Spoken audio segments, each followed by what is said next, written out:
Hello everybody, I'm KP and welcome to Million Dollar Exits, a special segment on my main show, the Build in Public podcast. In this interview series, I sit down with founders who went from an idea to building a business and then eventually selling it for over $1 million, hence the name Million Dollar Exits. This is something I'm very passionate about and curious about at this point in my career. I want to learn and share all the insights, mindset shifts, lessons, and non-obvious tips that are part of this unique journey with the next wave of founders who want to take this path as well. So buckle up and get ready to be inspired and informed. Here's a special shout out to our episode sponsor, Paralect.com. $1 million ideas come from every possible niche. If you're a busy domain expert in marketing, sales, finances, or healthcare and don't want to spend 6 months just to build an MVP, you'll find Paralect super valuable. Paralect is a venture studio built to design, build, and launch a product for you that is ready to sell in under 2 months. Start with no code or go full stack right away. Simply focus on growing your early adopter community and build in public, and they'll take care of the rest. Build your $1 million startup with Paralect.com, Paralect.com. Hello, everybody. Welcome to the Build in Public podcast. And I'm your host, KP. James Clift joining us from Vancouver. Thank you so much, James. Awesome. Yeah, thanks for having me, KP. Excited to be here. Thank you. For folks who may not know about you, can you give us a quick, I know you are at Durable now, but Can you give us a quick recap of the last 10 years of your career? Yeah, for sure. I've owned businesses my entire career, so I've been gainfully unemployed ever since high school, which is my claim to fame. I've never had a job, which is kind of fun, right? And I think so. I ran a web development company in high school, ran a home services company in university, went back to running a web agency after university, and then very long, tenuous journey of launching products. One of them that we launched was called VisualCV. So top 3 resume and portfolio builders on the internet. Built that to about 4 million users, very profitable, and sold that in 2020. So after that, it's really been kind of exploring new ideas. I kind of went through a similar journey, right? Like, hey, I don't have to work right now. So what should I work on was a very broad question. So I went through a lot of projects, a lot of iteration, and really came back to this idea of, hey, like, what do I actually know best in the world? It's entrepreneurship. It's what I've done. It's what I believe in. It's what I think is what drives humanity forward. And how can we enable more entrepreneurship? So in the past 12 months, I've been working on a company called Durable.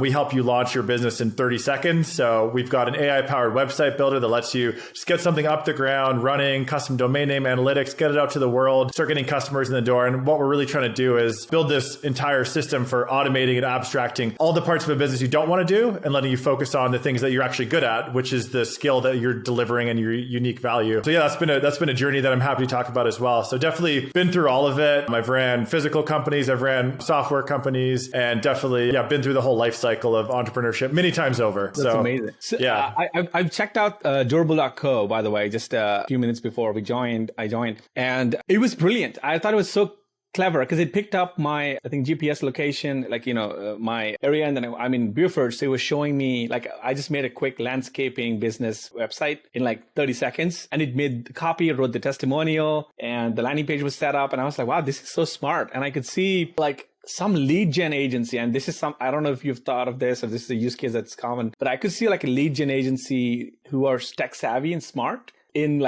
Beaufort, Georgia, where I live, right? They could just sit here and be like, all right, let's make a list of all these barbershops in our area. Let's generate really mobile friendly and elegant, well-presented websites for these. And then we'll sell these leads for actual brick and mortar stores for a certain rate, certain cut. And I thought that could be one of the use cases. Have you explored that? Yeah, it's funny, right? So with business in general, it's kind of deciding what are we going to be best in the world at? Right. And it's either you're picking an existing category, bundling stuff up, making that user experience better, or building a user experience that's brand new. So is it an order of magnitude faster, better, cheaper than what's out there right now? So what we're actually seeing is a lot of emergent behavior. So people are surprising us with what they're building. So it is a lot of small agencies that are building websites for other small businesses. Right. It's more brick and mortar than we thought. And it's a lot of consultants and a lot of international folks too that we didn't expect. So they're living in France, but doing business in the US. So we let them write an English website with really great grammar. So it's just when you have a new technology that's just kind of taking off, it's seeing how people are using it as opposed to like guessing what they're going to do. So we're trying to be not too prescriptive, but like, hey, like this is a tool. It's a brand new technology. Like what happens when we make something 10 times faster, more accessible, more fun? That's the other piece too, is people are just kind of playing around with it too, right? It was definitely more fun because I was waiting to see what the AI would generate at every step. I also liked the approach that you had a container approach. I think you were showing like one step, generate the copy there, and then go to the next container of the page, show that, so that was smart because, I'm very impatient. So if I was on the page waiting for the spinny thing, for the whole thing to load at once would have been poor UX compared to what's on the site. Yeah. And it's funny, right? Because when we launched it, we're like, okay, this is really cool for us internally. But then you show it to people in the real world. And like my mom was like, oh my God, this is magical. My dad's like, oh, you got to see this, John. Like come over and look at this. So you kind of see that word of mouth in person. And then that's what we've seen since launching is just like the word of mouth has been incredible. The growth has been, we're at 100K websites built as of Jan 1. And now we're like 3Xing that in less than a month. So we're just seeing this organic spread and like just the emergent behavior is pretty cool. I love it. I could do a separate segment completely on just that because I feel like it's such a great product and I love new products. So, but let's table that for round two. I'm particularly curious about sort of your life before Durable. If I'm right, the $1 million exit story for you would be the previous company before Durable, correct? Correct. Can you give us a 1-minute recap of take us through idea to exit? Yeah. So give as much details as possible so people can be inspired, hopefully. Yeah. So at that time, it was probably I forget the exact year 4 post-graduating university. Like we literally did everything we could to make money legally on the internet. Yeah, right. So I was writing blog posts on Seeking Alpha, like financial blogging. We were doing web design and development to make a bit of cash. We had a bunch of different projects. A few got to revenue as well. So I had one that was like doing virtual events. So about 10 years too early, but we were making virtual job fairs for universities. We had a hiring platform. So basically through that recruitment platform we had, we're like, okay, like, is there something here that we can build on the job seeker side that just makes it really simple and effective to build a resume and get a job? Because that's a big pain point when you're looking for work is actually just that, how do you present yourself? So we ended up launching. The true story was like, I was shutting down all the other projects. I was looking at job opportunities. I'm like, okay, like this didn't work out for me. I'm going to go get a job and maybe do some sales or marketing somewhere and then come back to it at some point. But it was really, okay. Your background, sorry to cut you off. Your background, are you a developer or are you a business? No, I have no discernible skill set. So you're like no design, no development. Yeah, exactly. That makes two of us, right? That's great. Useless, but I work with smart people. Right. So I was looking at job opportunities down in Silicon Valley, that kind of thing. And it was literally, okay, like, or I have this opportunity to build this new thing and let's give it 2 months. That was it. Like, okay, like I think I kind of just want to try this and see how it goes. So we ended up, we actually acquired the site. So it was VisualCV was longer story, but they kind of raised some capital, shut down. It was like dead in the water, but a nice domain name. So we ended up acquiring that domain and then building a new product behind it. And then, first few months, we started getting some users. So we got a couple hundred users and then we switched on a paywall in October. So this was May 2014 or something. Right. But switched on a paywall. October, we made $2,000 our first month. Like, okay, there's something here. And then we made $5,000. And then we did a launch on Product Hunt and then our traffic like 3x overnight. And then it just kind of grew really steadily since then. So that business from the outset, we were growing quite quickly with a very small team. So I think probably the best like point in the company was when there was 3 of us. We're doing 30K a month in revenue. I was living in Argentina, doing the digital nomad thing. It's like, okay, this is probably the most successful I will ever feel, no matter how big this gets.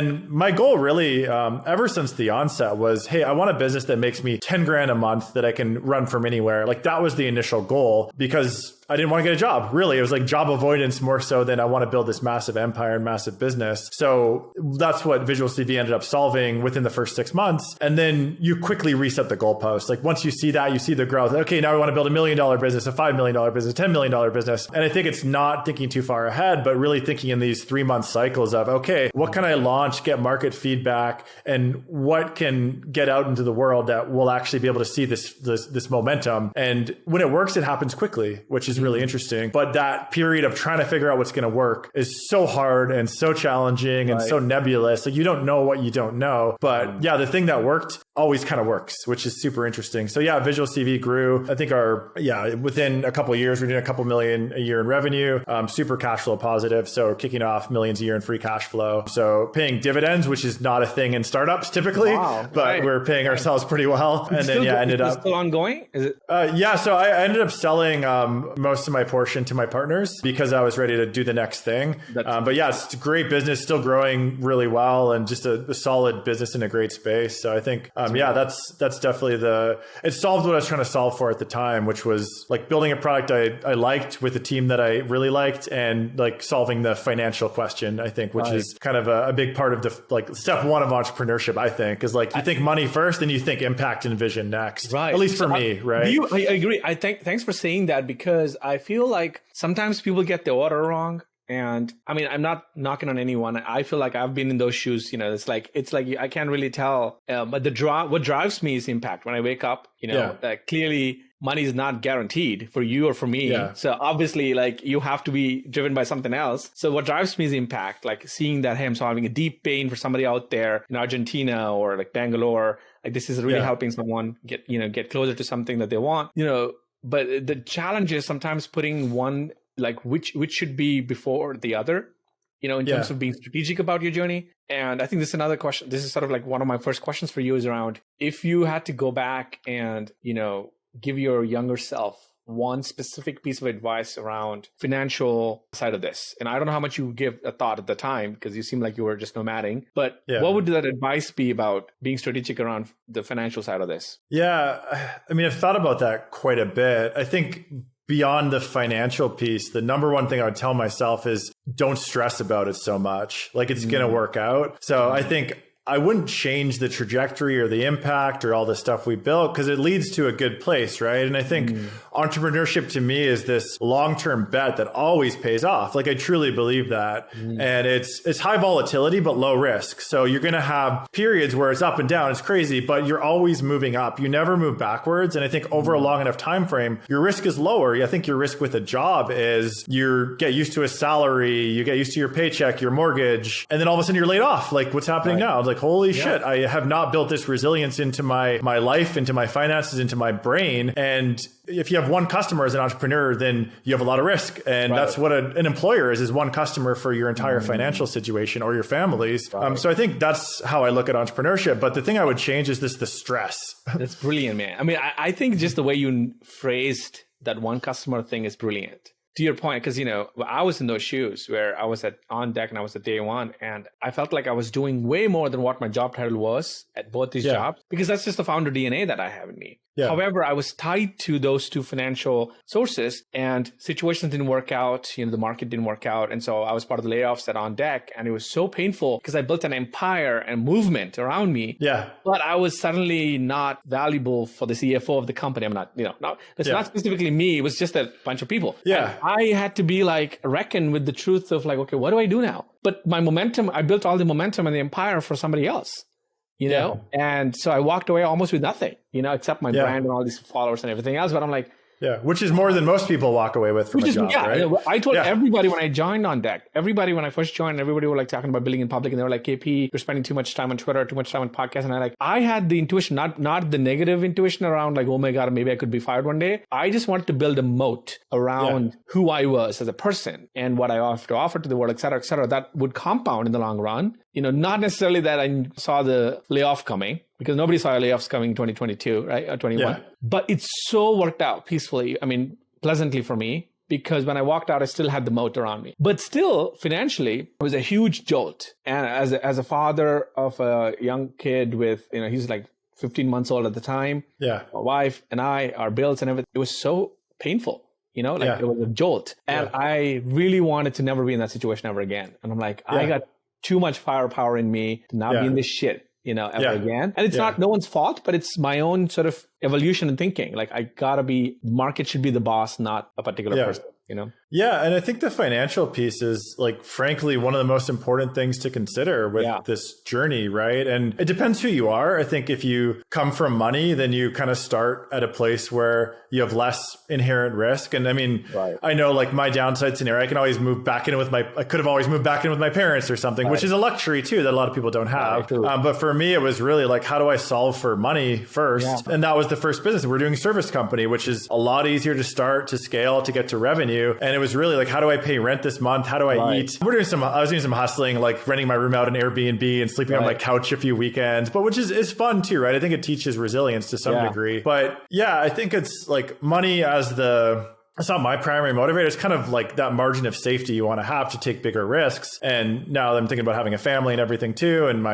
retiring my folks and that kind of thing. I think those like money's a great tool to solve security. And I think for the way I'm wired, like I need to have that solved to some degree to feel comfortable to take the big swing. And part of that's maybe salary or savings but I think a lot of people underestimate that as well. I have a lot of friends that think they can walk away from a salary. And then within 3 months, they're like panicking because like there's nothing more addictive than a monthly paycheck. And when that check's not coming in, you're like, damn, my savings is declining very rapidly. And I spend a lot more money than I think I do. So I think there's a lot of tactics that you can take to be ready for that. And like mostly it's preparing your brain for that inevitable moment when you start panicking about money. But the reality is like, if you want to be on this journey, you have to believe that you will be successful and that over a long enough time frame, it will work out. And money, I think the other interesting thing about money when you're an entrepreneur versus an employee is it's abstracted, right? It becomes not just this thing that someone gives you. It's like this thing in the world in which if you create value, you get more of it, which is like really cool. The more value you generate, it's like you're pressing a button called value. And then, there's a shoot of, there's a shoot that's spitting out money. But instead, to your point, like, it's so it's sometimes disconnected. Like you're pushing the button of value. And then after out of like 10 times, maybe like one time you get something out of it, And so there's a sense of like, that's what keeps this game super challenging in a way, but also fascinating, right? Is that nobody has the key. Nobody has to know. Nobody knows exactly,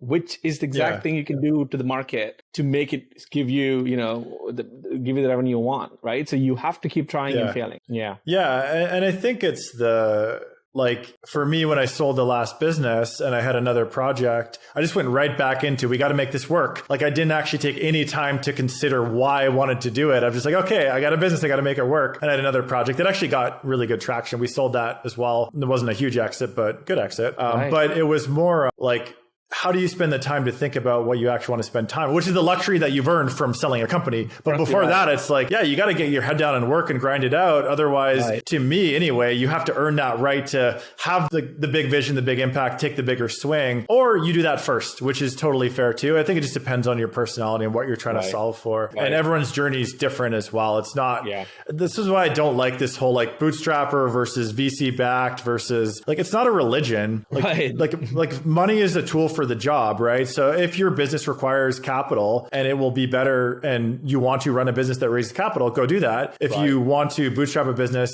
then do that as well. They're both equally challenging. Right. It's more what pill do you want to swallow? Yeah. Right. Yeah. And you can change your mind too. I think that's part of the challenge with like building kind of dogmatic views on a lot of this stuff is I think a lot of these people that have been like the most famous bootstrappers or whatever, like maybe raise capital for one project, see if you like it. Because I've had a great experience raising money. My investors have been amazing and it's been a lot of fun too. And frankly, kind of more fun than bootstrapping in a lot of ways too. Because you can build a big team, you can take bigger bets. Yeah. So it's always hard no matter what. And I think it's just picking what hard you want to choose, right? Right. I agree. I fully agree. I mean, I worked at 2 venture-backed companies and I've seen that side of the story and I've invested in like 9 of them.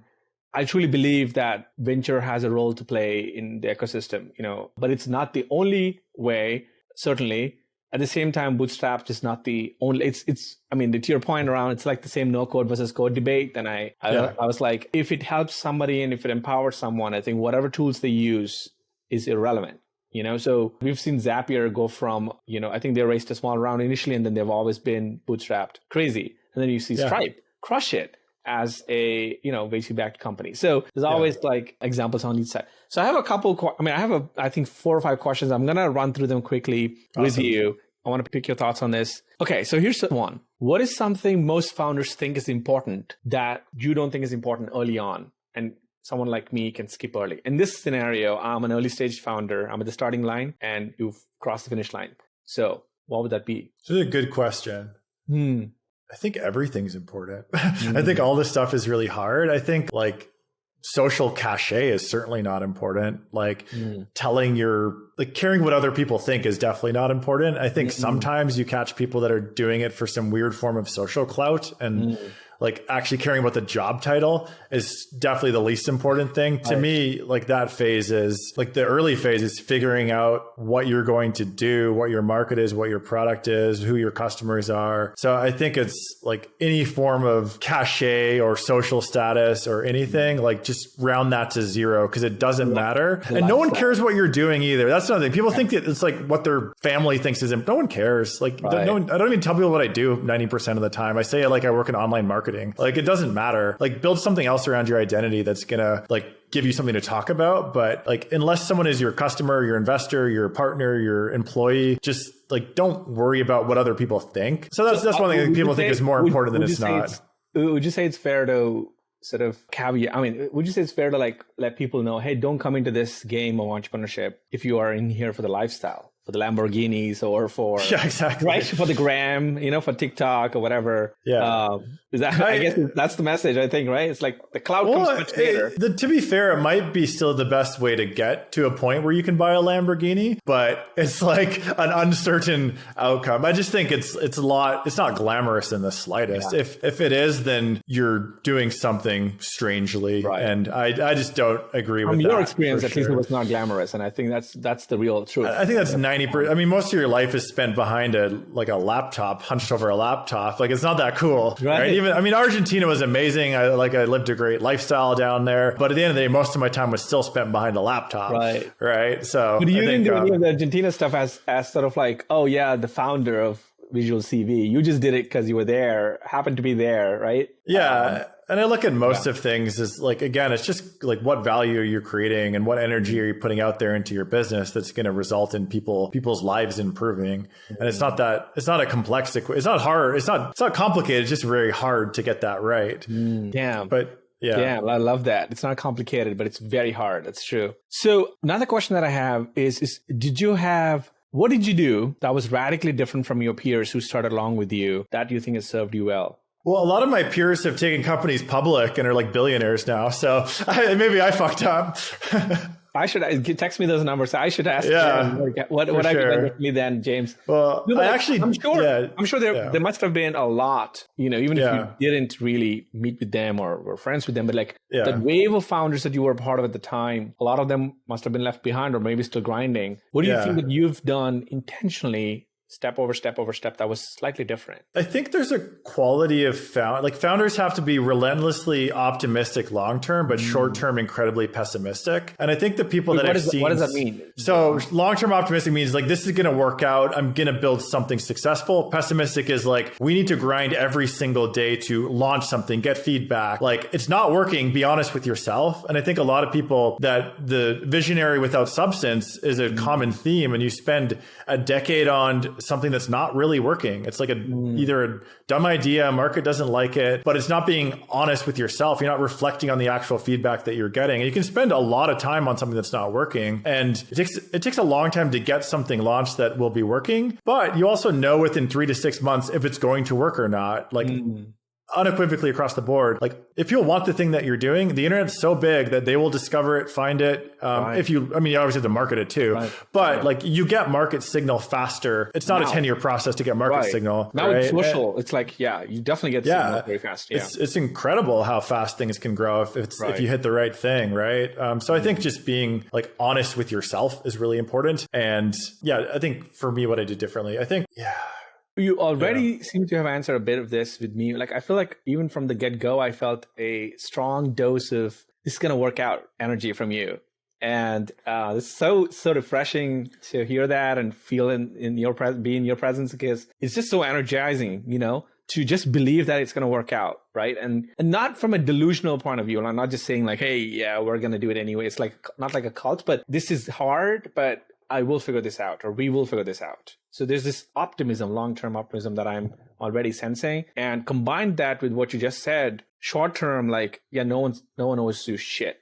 Let's go to work, right? Yeah, like exactly. This is great, but then who's going to write the copy on the sales page? You got to write it. So exactly. Right? So, okay. Or AI can write it for you too. Right. Okay. I guess. At some point, it is going to be easy, but not quite yet. For a small price of $42 per month. Exactly.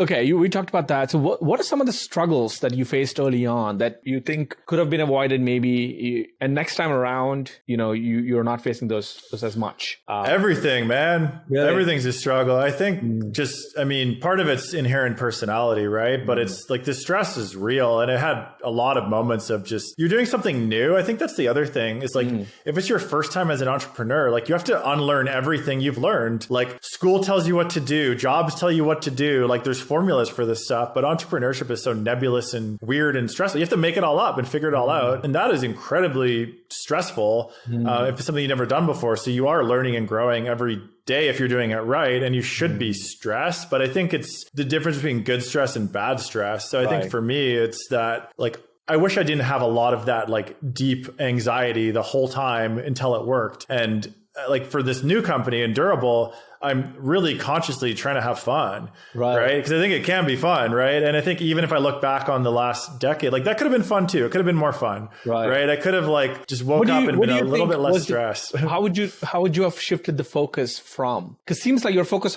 was on some other aspect, and now this time around the focus is not on that aspect clearly, and that's like not stressing you out. What was the focus on at the time? I mean, the money's part of it, I think, just like getting the money problem solved to some degree, but it's not all of it, right? Because 10K a month or 5K a month, like your money problem starts to become solved. I think it's just, there's so much like personal like work that needs to be done to be, it's almost like you got to change the tool, right? You got to improve yourself to a level where it's like, okay, like cultivate that optimism.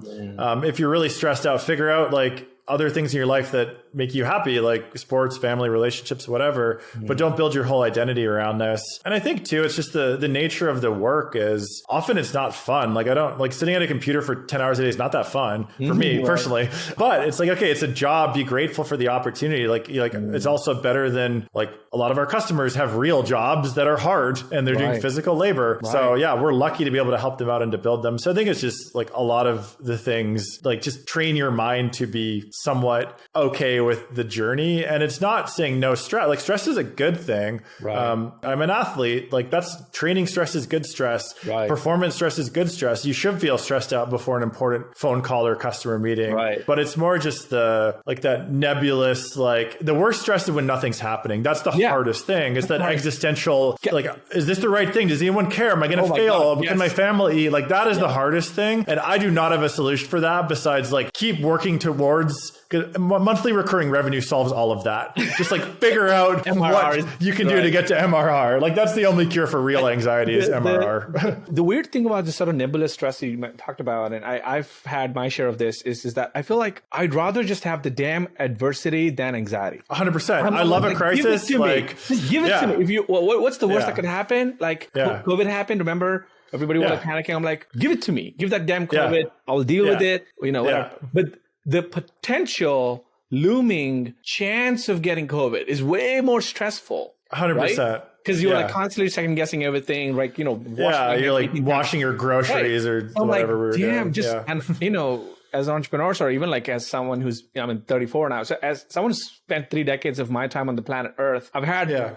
my share of adversity. So just give it to me. And what's been so unique about sort of being a founder is that there's really like, you don't get the adversity. You just get the anxiety. You have to create it for yourself. You're lucky if you have adversity. Right, exactly. You have to make your own adversity. You're lucky if your thing just like immediately goes and tanks and you got like the shittiest, baddest, worst product and launch. It's usually like something in the middle. And so exactly. So you're like, did that crush? It was great. Or like you get one positive compliment from one customer and then 80 of them visit the homepage and never go to the sign. I'm like, what is, right? So that nebulous thing, which you're talking about, I'm sure a lot of folks on, will relate to. So what I'm hearing from you is that how do you get sort of cope with it is accept that it's part of the game, and look for areas and focus on areas where it's more fun. Is that correct? Like Try to like shift away your attention from that. Or find a way to make the crappy stuff fun too. Like sending sales emails sucks, but whatever, you got to do it, right? And accept that it's your job that you've chosen to. So every job has crap that you have to do that you don't want to do. I think the other stuff that's like is kind of zooming out as well, like whatever, we're minuscule pieces in a vast universe and none of this really matters, is also a good philosophy as well. So I think it's like being able to abstract the whole game and just like, no, it's a game, it's fun. Hopefully it's fun. The outcome's uncertain, but you'll figure it out over a long enough time frame. I think it's all these things have to happen because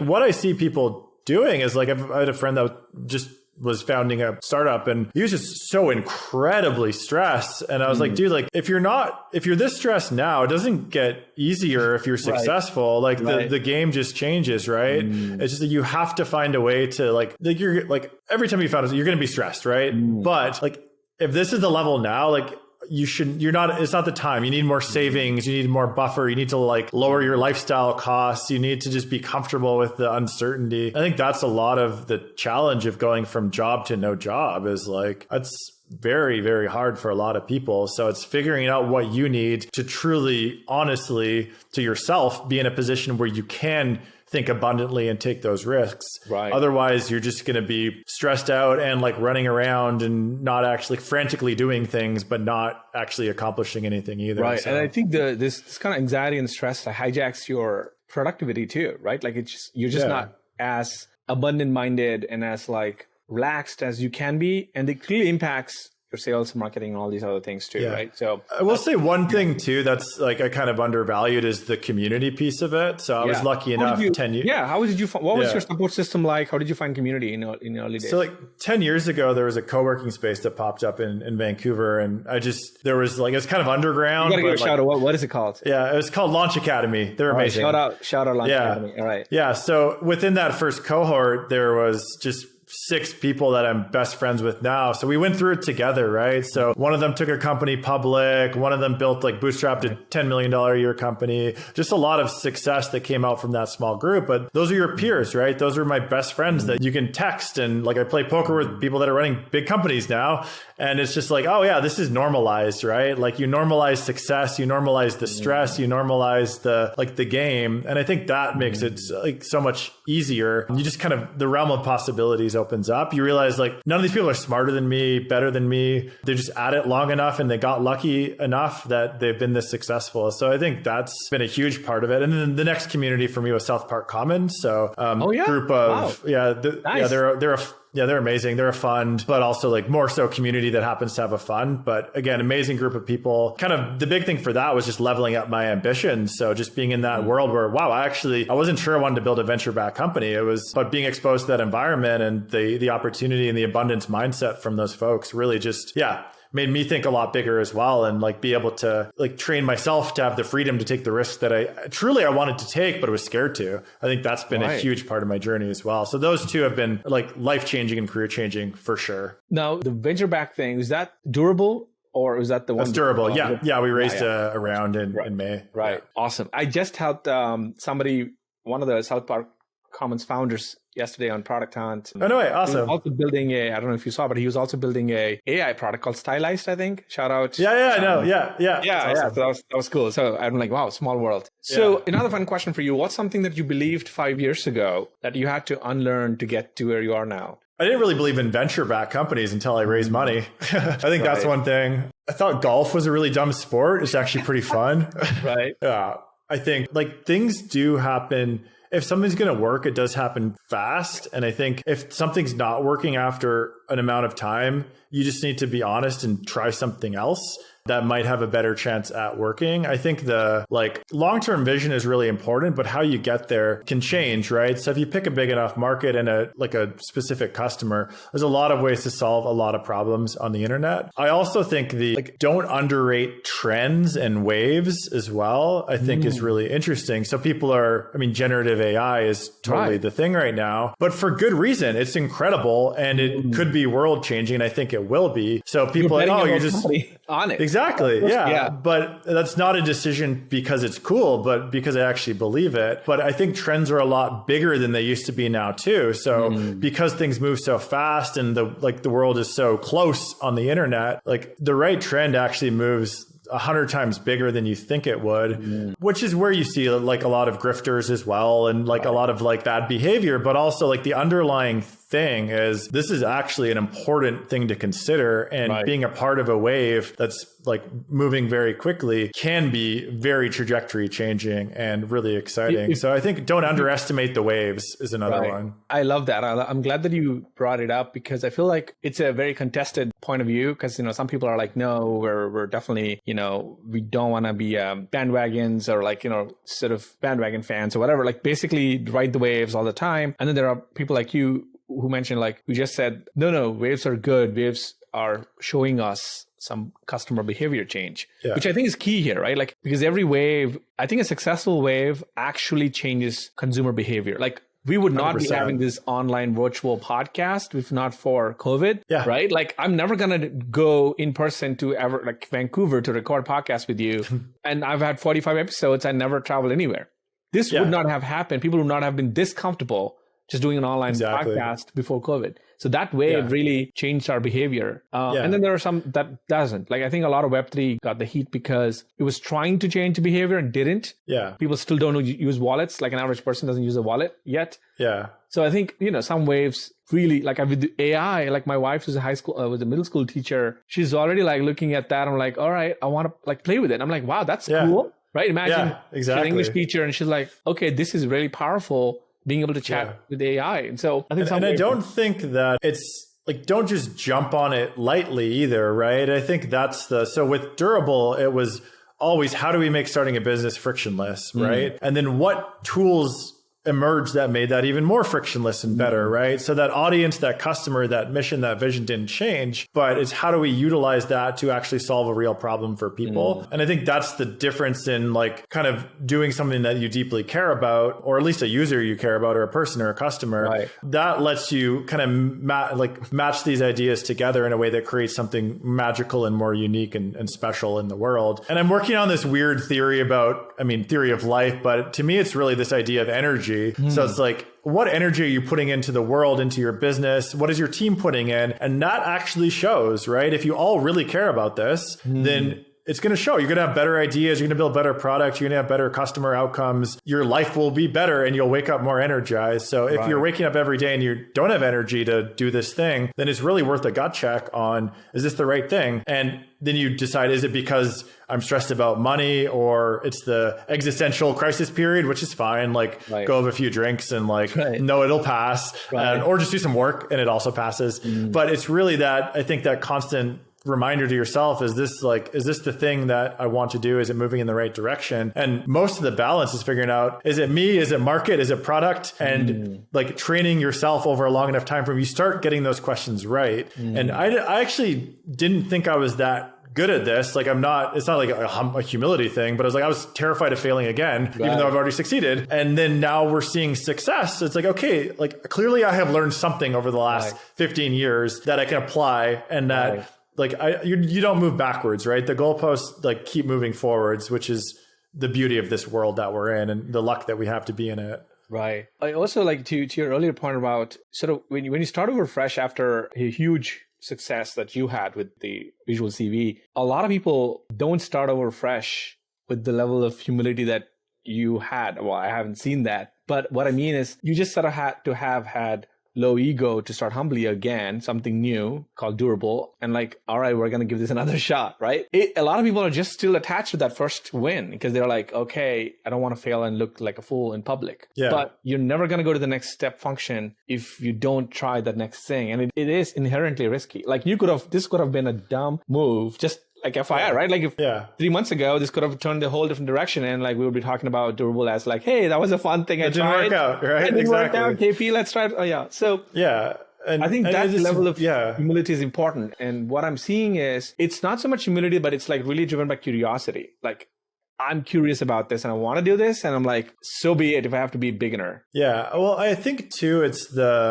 the regret minimization is the most trite framework, but it's actually the way I look at a lot of these things. So with like running, like I was terrified to raise venture initially because I'd never done it before. And I'm like, oh, is this going to be like the most stress I've ever felt? Right. But it's more, will I regret not having tried? Right. And I think that's entrepreneurship generally. If you're going to look back on your life or your experiences, are you going to regret not trying something more so than trying it? And what's your downside, right? It's okay. You're stressed out. You look dumb. You go get a job. Right. Like, okay, no one cares. No one cares, right? Your investors want you to be successful. They care if you're successful. They don't care if you fail. They care if you're successful. And it's your job to be successful. But at the end of the day, if you try your very, very hardest and do everything with good intention and you work your ass off, I think you will be successful, number one. But if you're not, then at least you tried. And I think that's super important and really simple, really trite, but it's the truth. And I think for me, it was I played the game at a certain level. Okay, like what does the next level look like? What does the world look like? What is the realm of possibility? If I just decided to, like, I don't know, go live on a farm somewhere, I would lose that kind of exposure to the adjacent possible, which I think is exciting about the world and technology is like, you don't know what you don't know. So that one opportunity to join South Park Commons led to this, led to this, led to this. And like your life starts expanding in a different way that you didn't know. Right. And I think with a job, you can see a linear path and then, okay, I'll go to level 5 and I'll make $400K a year and then level 6 and I'll be a director. So yeah, it's fine. It's great. Nothing wrong with that. But you don't have these like exponential step changes that can happen with like a more nebulous journey of entrepreneurship. Yeah. That's a great way to put it. Like it's less linear and more exponential, which means it's very less it's just not linear, right? There's no like one step leads to the other thing. It's like step functions, you know. Also, it's like the TAM of your impact also compounds with each step. So with Durable, the TAM is crazy high. Like every online business on the planet ever, or whoever, every online potential emerging entrepreneur, emerging founder is like huge everywhere, anybody on the internet, as opposed to online CV, which would have been like job seekers only, right? So like your TAM even then it was 4 million people. Like I was a kid from like Vancouver and 4 million people use the thing that we built. Like that's absolutely wild. It's so cool, right? Yeah. And then again, I'm just so happy for you, man. I feel like you're doing it the way I would have done it. And I'm so happy to sort of see you a few steps ahead of me and like get the boost of confidence that I think I got, and hopefully like anybody, you know, who's listening to also got, where you took your shots, but you did them with the right intention, what I'm hearing. And you just really leveled up at every step as a founder as well, you know, and I think that's very key. And the personal transformation is part of the journey. So James, I got a unique question for you, which is something that I ask all my mentors. If you were in my shoes, what would you do? And I'll lay out the table, I'll lay out the context here. So you're someone who has a great grasp on marketing and sales. I think very much like your story, you know, like strong with business skills, built up a lot of distribution, audience, followers, online, whatever. So there's like some good leverage and assets you have there in that sense, and social capital. And now you have, 15 to 20 ideas in Notion doc that you want to test out. So you have a technical partner who will help you build some of this stuff and test them cheaply, like 1 week MVPs, that kind of thing. But it's a portfolio approach. And the intention is we want to build something that generates money. It's, profitable, that grows fast. It's definitely not a venture intention at the moment, but something that can be a sustainable business that could potentially be exited, but not so much attached to the exit only, but growing a great business. How would you go about this? What do you actually want to do? Like, what do you actually want to build? If you could just like have the thing that you wanted in 3 months, like what would that be? Would that be, we're making 10 grand a month, we're making 100 grand a month, I sell it for $1 million in a year. Like, what is the actual outcome you're working backwards from? That's a good question. Financial freedom. Like I said at the beginning, I want something like $1 million exit, just so that I don't have to worry about monthly bills or doing consulting gigs. Okay, so $1 million exit. I actually would abstract that a little bit. So is that cash flow? So I got $1 million in the bank. It's paying 6%. So 60 grand a year. So that's equivalent to a software business doing, you have 2 people. So 12K a month in revenue with good net margin. So, okay, we want to get to 10K a month in revenue. I would reverse engineer that first, saying, okay, we've got this list of ideas. One, what do we want to do? I think that's part of the criteria. What do we actually like doing? What do we believe in? So some combination of we believe in this. So that's one part of the Venn diagram. Then it's, is there customer demand for this? Is there market demand for this? We've got a big audience. How can we leverage that and use that to build kind of our first customer base? And then like, okay, we've got a bunch of ideas. What do we want to do? What do the customers want? And then how can we build it? And then I time box that saying within the shortest amount of time, how can we get something out that's going to get market feedback? So I wouldn't do more than one. I do one project at a time, but I would sequence it and then really gut check on that 3-month time frame of, okay, like, does anyone care about this? Are we getting revenue? Are we getting signal? And just looking at it as a, like the portfolio approach to some degree, but like really being like, you can't parallel process anything. You got to be full on focused on one thing at a time. And then say, okay, like if we don't get there in 3 months, we don't get to 10K a month, which I think people set their bar too low as well. Like I think that's part of the challenge of like 10K a month is like, I don't know, 100 customers at $100 a month. It's not that many customers considering you have a big audience and you got something that's valuable. And maybe part of that could be service enabled. So you tack on some consulting on top of some product stuff. But okay, like if that's the mark and that frees your mind up to think of the next thing, I think you try and get there as soon as possible. And if you don't, then you reevaluate and maybe you set like some finite cycle and okay, we're going to try this for a year. And if it doesn't work, I'll go get a job. But you kind of have to like job for now and then come back to it. But I think you have to like get rid of that underlying anxiety that you're going to be broke forever doing this because it's like it's not the truth, right? And it's, so I would say, time box it, pick the thing you want to work on and the thing with the highest customer demand, figure out which one of those you care more about, probably customer demand more than what you want to at this point, because you're trying to be a bit more mercenary about getting to that capital point of like making enough money. And then like $1 million in the bank is like 10K a month in recurring revenue at good margins. So like forget about the million, get to the like recurring revenue. And then if you get to 10, 100 is a lot easier than that. Like 1 to 10 is very hard. 1 to 1,000 is really hard. 1,000 to 10,000. Would you say so? Yeah, like your first revenue is really hard. I just like getting to a point where someone's paying you for something you built is quite challenging. Unless you have the audience, maybe part of that's like your audience will pay for it initially, and then it's hard to get your next batch of customers that you don't know. But typically if something gets to like 10 grand a month in revenue, it gets to 50, because why wouldn't it? Like nothing changes, right? You got out something by then. Like there's something that the market wants from you if you're getting 10K. There's scale. I think another way of looking at it way more mercenarily is like, look at like what's venture back that's doing really well. Can you build a version of that for a smaller niche as well? So, okay, there's going to be a category leader in content creation for like, we've got the general tools like Jasper and Copy AI. Maybe it's content creation for creators and you build the product for that because you're like, you know them, you work with them, you can build your own product around that. Like that's clearly a category. There will be a category leader in every niche of AI content. So it's how do you like mash these ideas together in a way that's going to like leverage the assets that you have and the skills that you have already. Yeah. That's like really both specific and general advice. No, that was good. That was good. You got my gears grinding. I mean, one other thing that I wanted to touch on there is you mentioned sequencing. I think that's very key. You kind of brushed it off as if it's obvious, which is obvious to you. But a lot of founders in my stage that I look around and I talk to a lot of people in this stage, they're doing this portfolio of small bets approach, which I think is, it's smart. But they have 3 or 4 SaaS tools that are on the market. Can I have a hot take? I don't think it's smart. Yeah, I love it. Go on. Like, if one thing works, then double down on it, right? Like, it's so much easier. Like, what is the if you have revenue, right? If you have 8 things that make no revenue, then that is not a very good portfolio either. Here's a real scenario. If you had 3 products, one of them making 100 MRR, one of them is 250 MRR, one of them is $8 MRR. And then 6 of them, there are 6 others, by the way, that are all 0. Yeah. What is the approach? I would kill all of them and do something that makes a bit more money.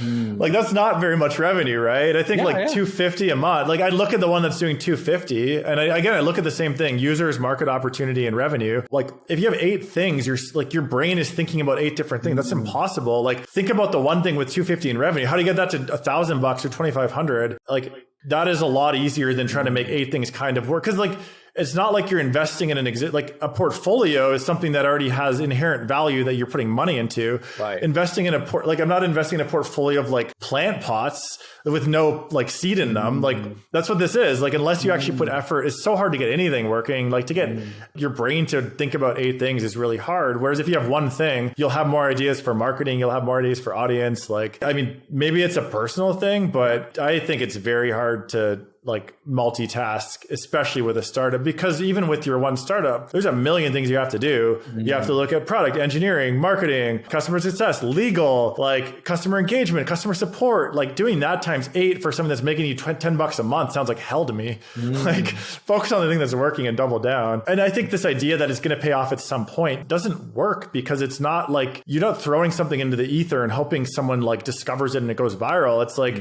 that process of grinding through customer acquisition is going to teach you so much more. So if you're focused on one customer base, then you can learn from them, and then that'll give you the pivot that's going to be 10 times bigger than 100 times bigger. But if you're focusing on like, I don't know, multiple customer segments, multiple marketing channels, like you're not in this, like you're not exposing yourself to enough chance for learning, I think. Yeah. And it sounds really distracting and really hard. Like having like 12 logins for something sounds horrible. Right. I'm glad you share your opinions super candidly. And I think it's important to hear that. And I don't have a lot of hot takes. I really like, I think it, like if it works for you, it works for you. Like I'm I don't have very many strong opinions, but that just sounds really hard to me. And I think it's like when you have something that's making $1,000, like you can make 10 grand, you can make 100 grand. Like that is a lot easier than the other alternative. The underestimated aspect of what you just shared is thing where you touched on, where you said there's a million things you got to do to make one thing go to the next level. And I think that's true, right? There's like, so even if you pick the winner out of those 3, you still have to do a million things. So if you haven't picked the winner, it's just even more complicated, you know? Yeah. And just do it for 3 months and see what happens. Like that's a very short period of time over a long career. And if you pick a 10-year time frame to make a couple $1,000,000, then that gives you a lot of 3-month bets. And like if you can build, which you can, if you can build an audience, which you can, like you can get customers in 3 months and figure out like what kind of business you want to build. What you can reverse engineer a lot of this, but I think it's just like pure intense focus on something lets you learn so much more. And like that will give you a lot more ideas than sitting around like looking at stuff. Right? Like that intense focus leads to more learnings and about yourself and about your customers and about what you want to build as well. And I think we would have never launched like the website product with Durable unless we were in that market every day, grinding it out to acquire customers and talk to customers and create that market momentum. And I think that's true for everybody. So one other tangent I want to take, the same thing, the portfolio approach, right? But if you had a portfolio of like, let's say you have a SaaS product and then you have a service business and then you have a paid community and you had some other service business, how do you reconcile all of this? Would you also say you want to pick the winner that's making money and then just, I mean, of course, imagine all of them are making money. Yeah. I don't think the distinction is that, like, why not have one product that does all 3 of them? So like if you have a SaaS product, you can also like combine that with the community and services. And that sounds a lot easier because you have one brand that you can then figure out what you're trying to sell and what problem you're trying to solve. I do think a lot of this, like, I don't follow a lot of the creators, I guess, that have this I think it's hard. And like SaaS is a really good business model. Community is a pretty good business model. Services is actually a pretty good business model because you can charge more. But yeah, I think it's more starting with the problem and like, how do you solve that problem? And I think it is a focus thing too, because No, SaaS is great. However, SaaS takes a long time to get off the ground. And you might be wrong on SaaS. So you have to go through a lot of cycles to be right on SaaS, right? But again, like all this is nebulous and hard, but yeah, I think I don't have experience with like trying to run 3 of those things. It sounds like a lot of work and maybe it works. Yeah. I don't know. Again, I think if you're really good at Twitter, I think you can do it as well. I think there's certain people that are very good. You might be really good at Twitter too. So maybe you could do that. I think, I mean, candidly from my lens, inevitably I have done 4 of these revenue streams, like without even trying. Like I have a newsletter that I just write because I love writing. And when I took it as a challenge to do writing, I've written 21 weeks consecutively. And after 6th week, I started putting out ads and saying, hey, it's looking for sponsors. And I didn't have to work that hard. Ads came to me. So I just was starting to charge them because, of exposure and all that. Podcast, I haven't monetized, but my Twitter, I just love tweeting. So I do it. So a lot of the times what ended up happening is I just loved something so much and did it for so long. My Twitter was 414 followers in 2018. Now it's 40K. I did it just for fun. Like you said, I was just having fun. I wanted to connect with smart people like you said. And it was fun. Now I've got to a point where it's fun, but it's also like operationally heavy. Yeah. All right, now I'm like, okay, I got to prioritize this shit. because there's this 4 or 5 things that are going out of me every week. Yeah. And I'm thinking, and of course I have a SaaS idea that I just tested 2 weeks ago. Yeah. I really, really want to test that. And I got, when I launched, I got 4 paying customers. 3, yeah. Nice. That's awesome. Yeah. And just like you, I reverse engineered the math and I thought, if I really want this to go, I want it to be at least $30 per month. Yeah. And it's a topic that I'm very passionate about. It's about newsletters. Nice. I love newsletters. Awesome. Yeah. And nobody's building this newsletter CRM. And I'm like, okay, I see an opening in the market. I could go dominate this thing. So I tested. But now I'm like evaluating, do I go all in on the SaaS for 3-4 months or do you hedge? 4 or 5, you know what I mean? So I think that's a really interesting scenario. And I think you can also, like, again, looking at sequencing, like one way of looking at what needs to be successful, what do I need to prove for this to be a win, but also what do I need to prove for this to be a loss, right? So if you said, hey, I just want to grow the newsletter for 3 months, I'm going to work my ass off to do that. If it doesn't get to a point where it's making X amount, whatever that target is, then shut it down. Just say, hey, this didn't work. I tried my best. I think like you have to almost trick yourself. Like it always takes longer to kill stuff than you think. Like it's so hard to kill something with a little bit of traction. Like it's like my middle project between VisualCV and Durable, same thing. I got we had a couple enterprise deals, revenue. I think we probably did like 50 or 60K in revenue my first year, and like a lot of usage, but like kill. Yeah. But it was but once we sold it too. So yeah, I guess that was a good exit, but I should have killed it, right? I actually should have, because it wasn't it was taking up so much headspace. It wasn't going to be the thing that I wanted to be, whatever. But you almost have to learn that yourself. Like, what will it take to kill this is a good question too. Like, if I work my ass off on the newsletter and Twitter for the next month, 2 months, whatever that time frame is, and I don't get to a point where I want to, then am I going to be comfortable killing it? Like, how do you get to a point where you're comfortable killing it and then going to the next sequence of projects you want to build is one way of looking at it too. That could be, because otherwise you're going to hedge and you're going to be distracted, and then you're going to have middling success and you're not going to be able to kill it. I think it's a fun exercise to figure out what the point of. I love that. The other thing I've been getting some great advice on, which is kind of, this is, it's going to be a last thing we talk on, is this has come to me like many times where people said, KP, you will know when you have a hit in your hand. 100%. Right. And you'll also know when you have just meh, so it's like a musician, an artist, you have a bunch of jingles, you make a bunch of, whatever. And then when you drop the beat, when you play it to an audience, you know when you have a hit. And the hit carries itself. It's just it'll pull it out of you as opposed to you pushing it so much. And until you get there, it's okay to fail, n number of times or try n number of times. And I'm like, that felt super liberating to me. I'm like, whoa, that's cool. Then I'm hopeful that this shit doesn't work in the early days. Because I'm like, okay, that's okay. Because once you get to the hit, it's gonna doesn't matter. Nothing matters but the hit, right? You only have to be right once. And the number of things that I've launched is very large. Like a lot of projects, a lot of dumb businesses, a lot of dumb ideas, right? And none of that matters once you have a thing that works. Right. And that's awesome. Success solves all problems, for better or for worse. Right. Yeah. Awesome. James, this has been such a blast. I'm so grateful for your time and for, your candor and just you seem like an authentic, awesome dude, man. I appreciate you. And thanks. For all appreciate that. You too, KP. This is great. And keep me posted. I'm excited to see what you build. I think it's going to be great. So Awesome. We'll keep you in the loop. All right. Have a good one. Awesome. Thank you. Thanks, man.